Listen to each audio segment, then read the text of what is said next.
What is your favorite, very creepy fact? Anesthesia awareness exists. Being conscious during surgery is an actual experience people have. Your eyeballs flatten when you die, leaving your corpse seeming to have no eyeballs. Cotard's delusion is a rare psychiatric condition, severe cases of which cause the sufferer to wholeheartedly believe they are dead, putrefying, or simply do not exist. Some Cotard's patients refuse to eat, as they do not believe they need to, with one notable patient dying of starvation. Another woman once asked to be taken to a morgue, to be with the other dead people. I literally have a neighbor that has this and I never knew what it was called. She constantly explains how she is dead, has no pulse and how her husband denies her from being buried or sent to the morgue. She sincerely believes she is dead even if proved otherwise. I once felt that I wasn't real when tripping on acid. Thankfully it only lasted 7 hours. Edit, to everyone jumping to conclusions that I had a bad trip. Despite the thought that I wasn't real, I still had fun. I went for a walk and everything was beautiful. I was not at all frantic, actually I was fairly calm other than running to the mirror a couple times to make sure I hadn't disappeared. A human corpse decomposes 4 times faster in water than in the ground, and 8 times faster in open air than in the ground. Sky burial is such a crazy cool concept. Somewhat recently, 2012, scientists discovered over 1,400 new species of bacteria living in the belly button. Everyone's belly button ecology is unique, added to the fingerprints and snowflakes list. In that same study, one volunteer's belly button harbored bacteria strands that had only ever been found in soil from Japan where this man has never been. Given your username, I have a feeling you know exactly where the bacteria came from, lol. When a person is electrocuted in the electric chair, they feel everything. They are fully aware of their bodies being fried as it happens in real time. One inmate who survived the first round of electrocution said it tasted like cold peanut butter. Not good if you're allergic to nuts. The children's story of the Pied Piper of Hamelin was based on a real event. Hamelin town records start with this event.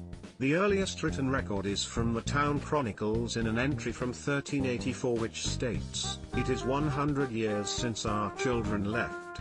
No one know what or who took the children, but there's records of the entire town's children being taken." I actually did some research into this. Historians believe the children were not taken as in kidnapped. No mysterious man grabbed all the children and took off. Instead, an illness probably spread which mostly impacted children, who have a weaker immune system and are not as strong. The illness probably killed most, if not all, of the children. In 1844, there was a case of hysteria in a French convent of nuns. One started meowing and after a week all the nuns were meowing harmoniously in the afternoons. It didn't stop until neighbors called soldiers. There was a similar happening in Germany. The entire population of the village danced and partied themselves to death. Salmonella. The US is still missing 6 nuclear bombs somewhere on the continent from Broken Arrow incidents. One is known to be near a Goldsboro, North Carolina B-52 crash site. It is estimated to be buried in 55 meters of swamp muck. The arming switch was armed, but had detached from the bomb. A second bomb was recovered with 3 of 4 switches armed. Scaphism, the worst way of execution I've ever heard of. The word comes from Greek which stands for hollowed out. The victim is trapped between 2 boats, fed and covered with milk and honey, which then attracts all kinds of insects and vermin that fester and devours you over a couple of days. Kinda like that rat thing where they heat up the cage or whatever so the rats escape through your body. I once visited Warwick Castle and I remember looking at an oubliette in the corner of the dungeon. It was nicknamed the Forgotten Chamber if I recall right. They would open the grate, push the person inside this small L-shaped space that was so small you would basically always be sitting down with your shoulders and arms scraping against the walls either side, then they'd close the grate and leave you there. You'd literally be forgotten about and left there until you eventually went insane and died from malnutrition in this tiny, claustrophobic, silent space in the dark. The thought of it scared me to death, the idea of being left to starve to death in this tiny space under the ground. Our ancestors were truly cruel and sadistic bastards. Your insides are constantly moving around and stuff. I hate this, but it's my favorite for that reason. I tried on a proper tight corset once. When I took it off I could feel my inside slide back down out of my rib cage. It's true, I work in an operating room. When we have bowel procedures, the intestines are just all pulled out of the surgical site so the surgeons can get access to the part they need to operate on. When they put them back in, they just put them back in without sorting them out in any particular order or neatness. The bowels will sort themselves out and will right themselves. One reason that crows and ravens are associated with death is because they would often follow armies as they marched to battle. Being both carrion birds and extremely intelligent, they realized that a large group of armed men marching on one direction meant that there would be a tasty meal of corpses to eat soon afterwards. A feast for crows, one might say. I mean, that's positive. Corvids are so intelligent. Love it. After getting stung by a cone snail, you don't feel the sting for a little bit. There is no anti-venom and it can be lethal. Treatment is basically keeping the victim alive until the venom wears off. That's just like the blue-ringed octopus. The last use of a guillotine in France was the same year the first Star Wars movie premiered, 1977. But honestly, if you had the choice to get killed by a boring needle or a majestic guillotine. There is a rare genetic disease called fatal familial insomnia where over the course of months you literally cannot go or be put to sleep no matter what you take or what you do. The symptoms get progressively worse until finally you stay awake watching yourself go insane until you die from exhaustion.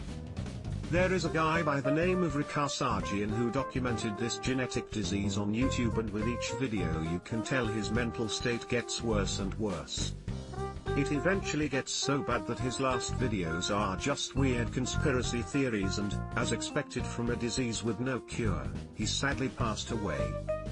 Before he started suffering from it, since it can sit in your genetic code for years without you noticing, he was an artist. May he rest in peace.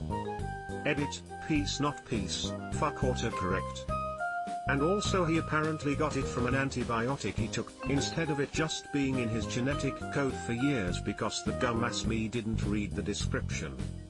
I read about this condition one night when I couldn't sleep and was deep in a prion disease Wikipedia hole. Would not recommend. Is this the one that the tribal people from South America developed from eating their diseased relatives' brains as a morning thing?